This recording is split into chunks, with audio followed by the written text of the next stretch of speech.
A couple of weeks ago, when Yom HaShoah came around, my mother showed me a radio broadcast from my great-grandmother detailing the final solution in 1943.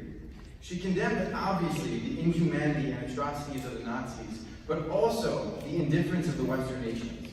I was surprised to learn how well-educated the Western public was, or at least could have been, by reading the reports detailing the atrocities by the State Department, the Polish government in London, and the United Nations Information Service. She concluded the talk by saying the following: "Some actions must be taken at once.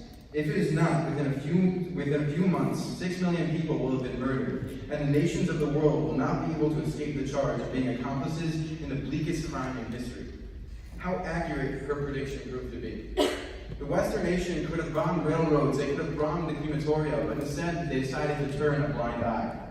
The nations delayed refugee conference after refugee conference, just trapping the Jews in their horrific position. My great-grandmother, the first woman to receive a PhD from the University of Toronto in 1927, a woman who by the age of 12 had read all of Shakespeare's works, a woman who raised 5 children and saw for them that their education wasn't adequate and started the first day school in Toronto.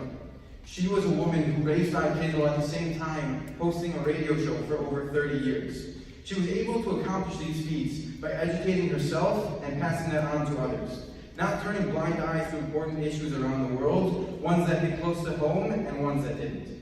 Hearing her broadcast and her myriad accomplishments has been an inspiration for me to educate myself and educate others.